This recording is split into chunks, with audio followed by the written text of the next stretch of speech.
Hey guys! Welcome to Tokyo Creative Play! And today we're going to be ranking places to visit in Japan on a scale of 1 to 10. 11. A scale of 1 to 11. That's right, normal people would do 10, but we're doing 11. One of my favourite places in Japan is central Japan, around the area of Nagano and Matsumoto, and I'd love to revisit there because I never made a video. There's one place that I quite literally missed the boat to being able to go to, and that is this abandoned island called Hashima Island. Got all these like Haikyo abandoned buildings and whatnot, and you used to be able to visit it but can't anymore. So I've been really wanting to revisit Fukuoka because I want to be able to access the beaches nearby because they look so nice there. Hokkaido. I'd love to go back there. I rode across it once, and ever since then I've wanted to go back and do it again. It was so much fun and the views were so good. I really want to do a video on an underwater monument that nobody knows how it was made, and it looks like a city, and it's in a place called Yonaguni, which is like way past Okinawa. I think it's like right next to Thailand, but it's called Yonaguni, and I really want to go there just for that. So we're going to be told a bunch of different place names, and we're going to be ranking them from 1 to 11. 1 being the best places that we think to visit, and 11 being not the best places we think to visit. Now, we still might like the places even in the last place, but some places are still going to be better than others. So let's get ranking. For Tokyo, I feel like it's a place you have to go at least once. I've had a bit of a weird love-hate relationship with Tokyo over the years. I used to love it, then I hated it, because I used to come down a lot and I'd often spend my time in the same place, like Shibuya. It's very crowded, it's very busy, but over the years, coming down again and again, I've discovered new parts and new places, and I think it is a pretty cool city, and there's something for everyone in Tokyo. So I'm going to give it a 3. Give it a 3 out of 10.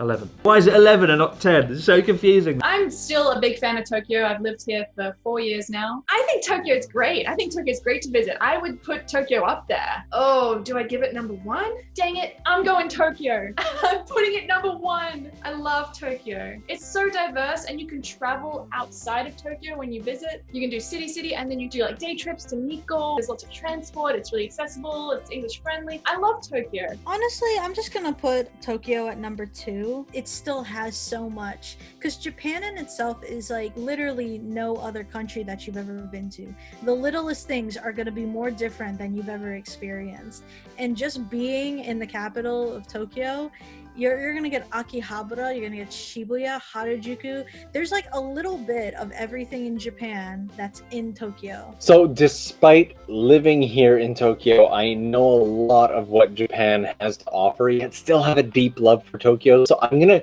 let it hang out somewhere in the middle around number 6. There's obviously the major spots like the Shinjukus and Shibuyas and everything like that, but what I love about Tokyo is the absolute juxtaposition created between the city and all the hidden back streets and shrines and everything. I've always made it a point to show how to explore Tokyo and find hidden spots that either have no people or unknown to find, and Tokyo's a big enough and dense enough city that there are no shortage of little hidden alleyways and crevices. Put Tokyo at like number 3, just because I feel like it's a place that everybody should visit at least once. I really like wandering Tokyo at nighttime. I really like all the little alleyways, and the shops stay open pretty late, which is cool. I'm mostly into exploring Tokyo at nighttime. In the day, it's really busy. It's really crowded, so it's not that fun.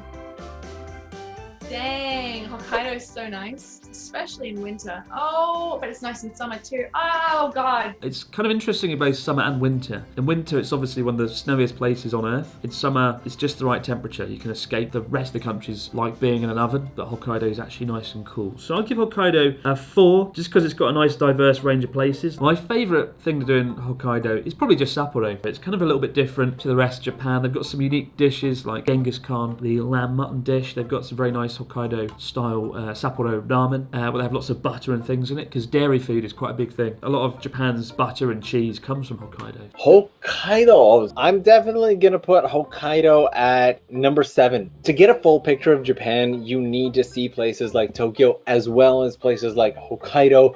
It is massively wide and open. It'll take you hours by car to get from one city to the next, and not huge scenery changes in between, but the people, the food, and everything is really what makes it what it is. It's really on a must visit. A part of this is because I also haven't gone to Hokkaido. It's on my to-do list, and it's one of the top, so I'm gonna say probably number 4. Hokkaido is number 3 because it's not number 2 or number 1. It's kind of hard to get to. You have to travel really far to get to Hokkaido, unless maybe you got a direct flight to like Sapporo or something. For me, I haven't been there so much. I have enjoyed it every single time, but it's just a little bit harder to get to. I love Hokkaido. I've been there a few times now. Hokkaido's a really good place to visit if you've seen lots of the rest of Japan, just because it's not like, it doesn't strike me as like an overly Japanese place. If you're looking for like a very Japanese experience, maybe Hokkaido wouldn't be like on top of your list. So I'll give it like a 6. I'll put it as a 6.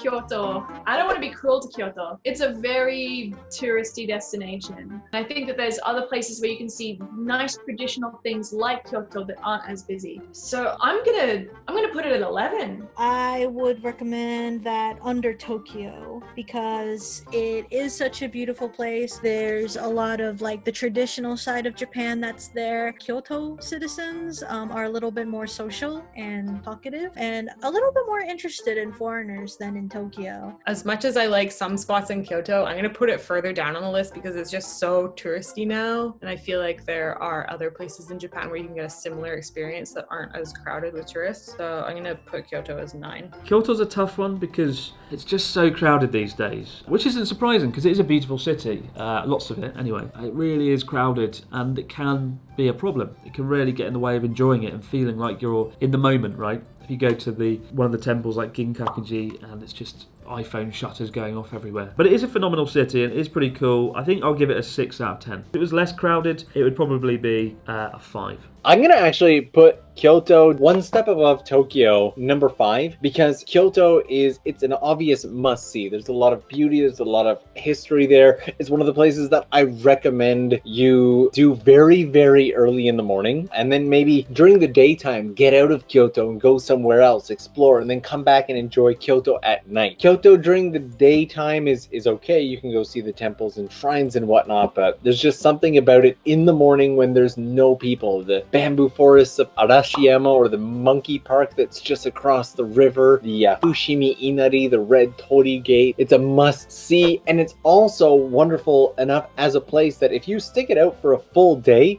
you can do the majority of Kyoto in 1 to 2 days. Osaka!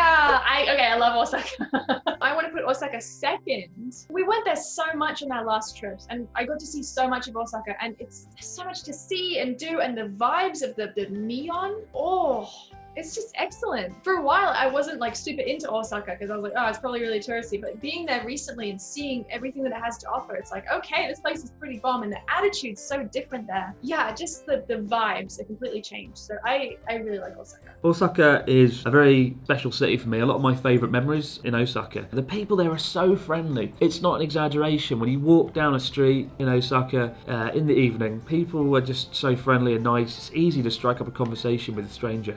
And compared to anywhere in Japan, Osaka is the place to meet people. And one of my favourite videos on Journey Across Japan was in Osaka, and it was a great memory. So for all the memories, for the great food as well, and just the atmosphere and the ambience, I want to put it number 1, but I don't know what the other places are on this list. So I'll put it as number 2, just in case there's one that's better. But really, Osaka's pretty much number 1.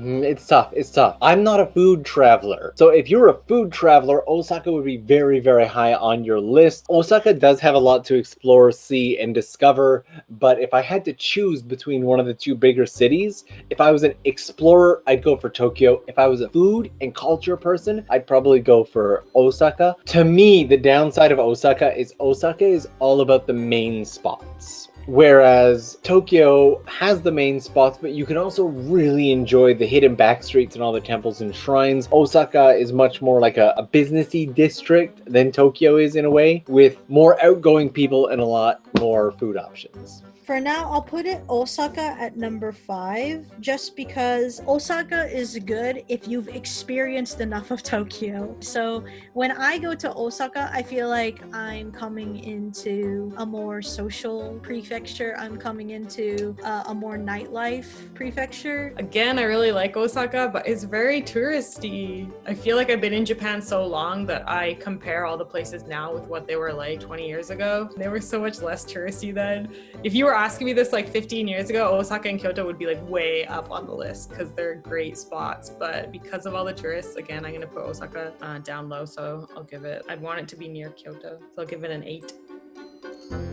Fukuoka. Okay, I'm gonna put Fukuoka at number 5 because I've already put 2 cities at the top, and Fukuoka is really beautiful and amazing, but it's harder to access. I love all of the yatai, the little shops and food stands that you can go to visit. It's a little bit intimidating, but you gotta give it a go. Yatai is really good. Canal City is really beautiful. Ohori Park, I think that's what it's called. A beautiful big park. It's just more spacious, less people, but still with all those city vibes. Fukuoka is pretty cool. It's got a great nightlife, lots of great, fantastic ramen. One of my favourite memories there was the Nanzarin Temple, which is home to the largest bronze reclining Buddha in Japan and maybe the world. It's about 41 metres long, if I recall. And it's just a sight to behold. Like, I've seen some of the biggest Buddha statues in Japan, but that is insane. And that's one of my favourite memories of Fukuoka. But I really haven't experienced Fukuoka as much as I should have. I'd like to go again. I'll give it a 7, because while they are great things, I haven't got that key moment, that key memory yet that makes it somewhere really special. I love Fukuoka. Fukuoka can go number 4. Yeah, it's beautiful. It's such like a big city and there's so much to see and lots of really good food. I feel like Fukuoka has a really good food culture. So if you're into food, you like trying Japanese dishes as well as like more like Western influenced Japanese food. I feel like there's lots of options there. Tons of vegan stuff. Fukuoka is famous for beauty stuff. So if you want to get your hair done, your nails done, it's really good for that too. I know nothing about Fukuoka, so it's not really a place I feel is marketed either to foreigners, and I haven't even gone there yet. I haven't really found a reason to. So Fukuoka, I have it at number 9.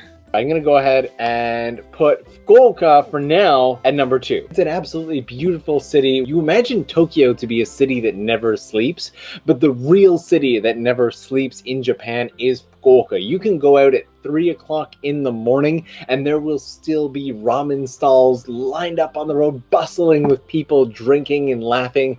And all of that tends to shut down much earlier in Tokyo, surprisingly. I love the feel, the culture, and the overall access that Fukuoka gives. Also, flying into it in the airport, it goes right over the city and it's just like, it's a beautiful, beautiful place to be. I guess I gotta visit Fukuoka again this year. Sendai. I've been there. Sendai is great. As a tourist destination, there's not a whole lot going on in Sendai, I have to admit. It's a very comfortable, beautiful place to live. You've got the kind of the city, but you've got the mountains like just there next to you. And you can escape the countryside in 20 minutes, which is a huge appeal.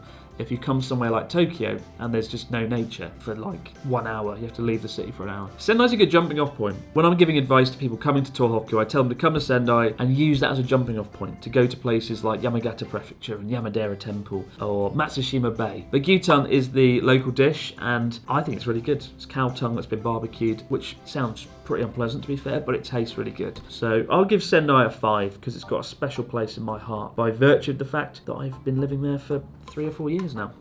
Sendai. Oh, yeah, okay. I'm going to put Sendai right beside Hokkaido at number 8. I've really limited myself on this list. I've hung out in the middle. Sendai is one of those places that's really great because it gives you access to a lot of other places. It's also a good place.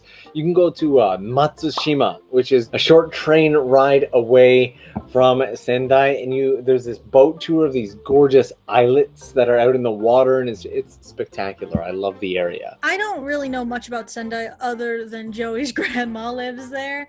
Whenever he goes, I've seen the pictures. If you really like the countryside of Japan and if you really want to go that far to see a countryside, then by all means go for it. I feel like you could save that for last because the fact that I haven't even gone there, I mean, shows kind of my interest. So I'm actually going to even put that under Fukuoka. It's just way too far, I feel. Sendai's number 10. Sendai's nice. I feel like I'm biased because I live right by it and I love Tohoku.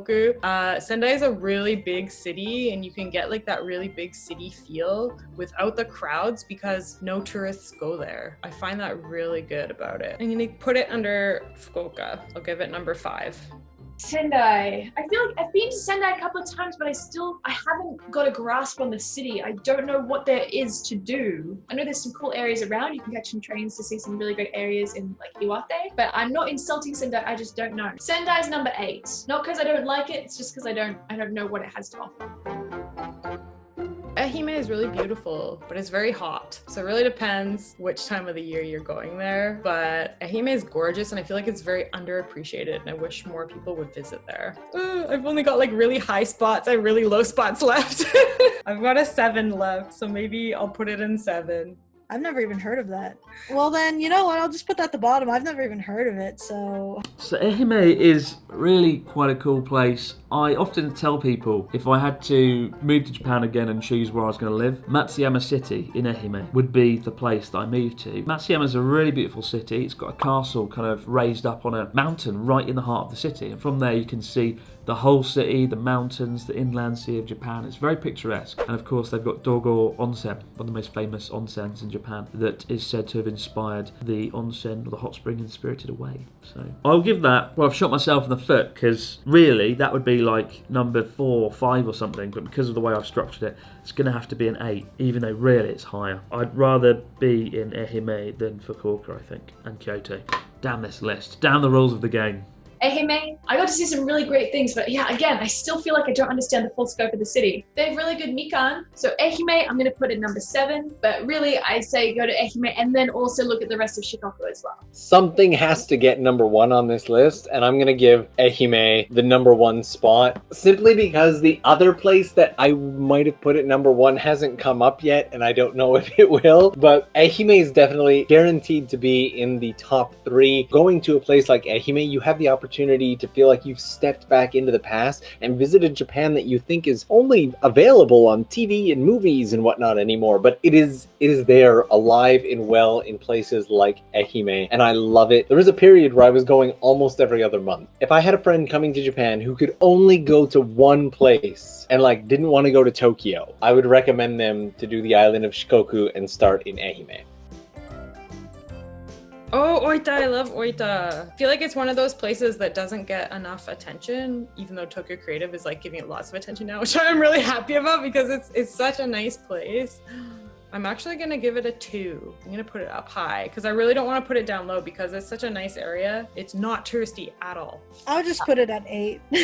Anything like I think under number 5 right now is probably ranked because 1, I haven't heard of it, and 2, like it's things that I'll do once I visited every prefecture I wanted. All right, Oita's gonna get number 3. It is really a toss-up because that entire area, like Oita gives you beautiful, beautiful places like Beppu, which very similarly to Ehime. You've got the mountains right there, you've got the ocean, you've got the city.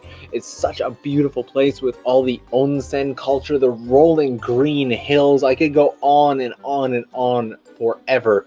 But the beautiful thing is my top 3 places from Ehime to Oita to Fukuoka are all in that area. So if you've got like a solid 2-3 weeks in a rental car, have yourself a blast out there. Oita! Oh man, Oita's beautiful. Okay, I will put Oita at number 6, just below Fukuoka, because then you can go to Fukuoka and then go to Oita as well. Oita's got so much to see. They have those monkeys and the ocean, and then Beppu as well. Beppu is really nice. If you go to Oita, you just got to eat as much as you can. Oita has one of the best hot spring resorts in Japan. We've got some things on the table here apparently that are from Oita. What's this? Oita mascot. Beppu, of course, is the kind of number 1 hot spring in Japan, and I love it. I remember the first time I drove through Beppu, and I came over the mountain. You can see kind of Beppu, the town by the sea, with mountains surrounding it, but it's got loads of steam rising off of the, kind of rising through the streets just because of the seismic activity in the region. And that is a resounding memory. I haven't seen enough of it, so I'd love to go back. I'll give that a 9. I feel like there must be something else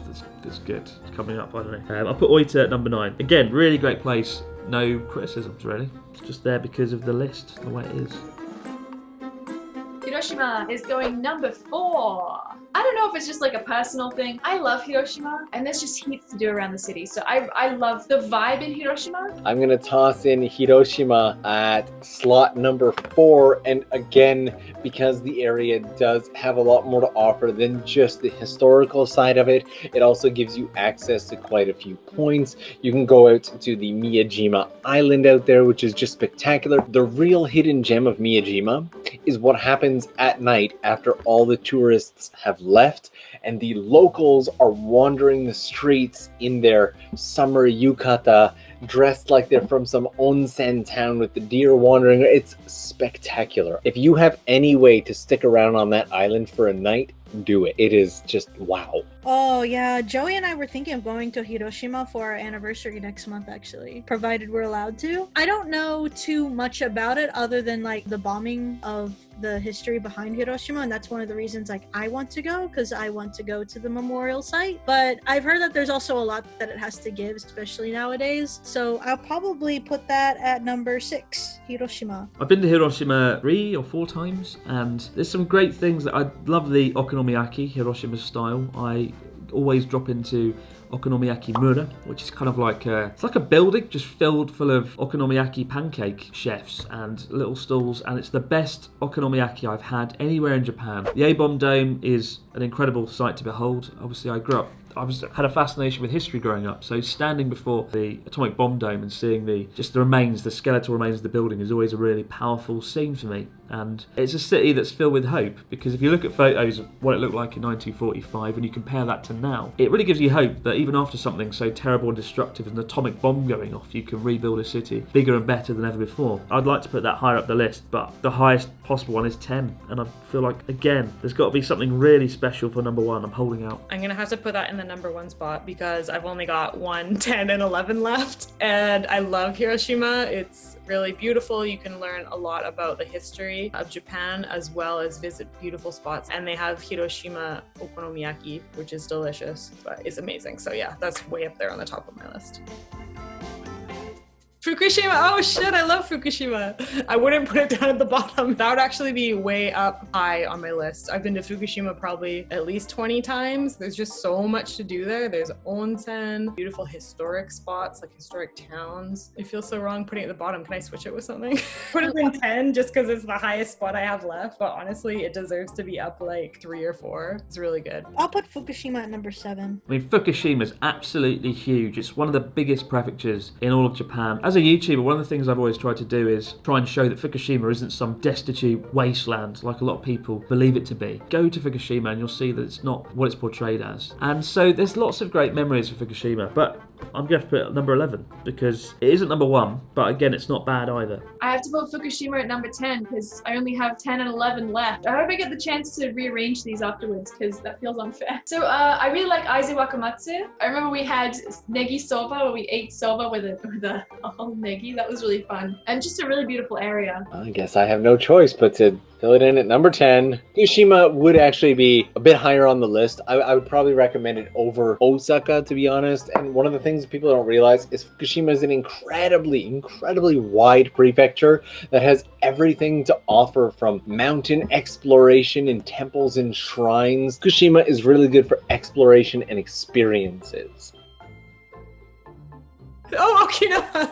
I've never been there. Just from like looking at videos that I've seen of it, it looks really gorgeous. But again, it's not like, I feel like it's not a super Japanese experience because they've got the American army there, and I feel like lots of it is Americanized, like the shops and stuff. That's just my image of it. I've never been there. Yeah, it's got to go in the last spot just because that's all I have left. But I don't think it deserves that. Okinawan food is amazing. Okinawa's coming in. So I've never been to Okinawa. Yeah, I'll put it at number 1. Why not? That's like the Hawaii of Japan. That's like when even people in Japan, if you say, hey, let's go to Okinawa, like you gotta plan it. It's great for weddings, it's great for vacation, escapes, and I've been there once and I definitely go again. If money was not an option, like I'd even have my wedding and everything at Okinawa. Okinawa? Yeah, Okinawa can hang out at 11, that's fine. And I can say Okinawa can hang out in spot 11 because any real list is only 1 to 10 anyway, and I've never been to Okinawa. It is an experience all of its own that I have kind of saved. I want to hold that off till a later time. I still have so much exploring left to do on the major islands before I hit the little ones. I like Okinawa. I remember we went there in summer. It was obscenely hot. Hotter than anything I've ever experienced, and we went snorkeling, which was a nice memory. I've never done that before, but I didn't feel it was anything particularly special, and I feel like the fact that I've put it number 1 feels a little bit wrong. So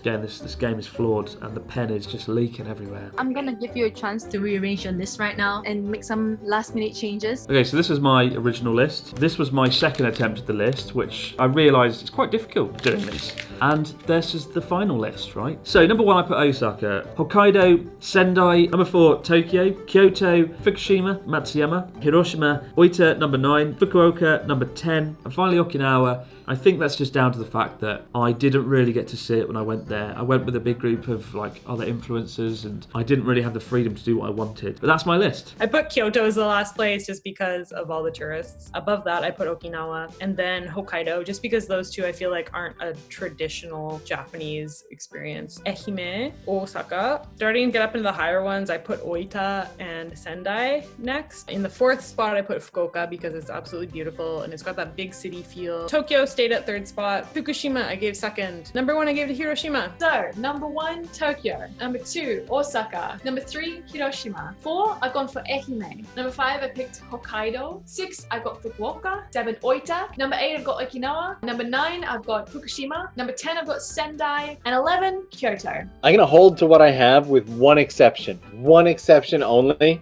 And this exception is entirely based on whether or not, if you're a foodie, keep Osaka and Fukushima where they are at 9 and 10. If you're more of an experienced junkie, I say switch them out. Fukushima over Osaka. Fukushima is number 9, Osaka is number 10. Out of everything that I've listed here, the only things that I had to switch was Hokkaido and Osaka, just because I feel like Tokyo, Kyoto, and Osaka, those are like the 3 that I feel everyone is always told to visit, and it's for a good reason. Tokyo is like the little bit of everything. Kyoto is like if you really want to get in the heart of traditional Japan. And Osaka is like when you're done with Tokyo and you want to see more nightlife. And number 1, I'm still going to put as Okinawa just because it's quite literally paradise. It takes probably the most planning, but once you're there, I feel like it's going to be really worth it. All right, so that's how we've ranked all of the places that we were given. Let us know in the comments down below if you feel any of our judgments were unfair. Sorry, Kyoto. Sorry, Sendai. But yeah, let us know in the comments down below what you guys think. I hope that gave you some helpful information when you're planning your trip. So appreciate you guys for watching, and we will see See you again in the next video. Bye-bye. Come and watch our videos again. They're great. TC, yeah. Bye-bye. Bye-bye. Let's try again. Wow, that was That dramatic. was dramatic, wasn't it? How do you even spell it? Ehime? Like Hime, like princess? But with an E in front, yes. Okay. That's like the princess who's boring, like Ehime. She's the Ehime. Oh my god. Yeah. Sorry, Ehime.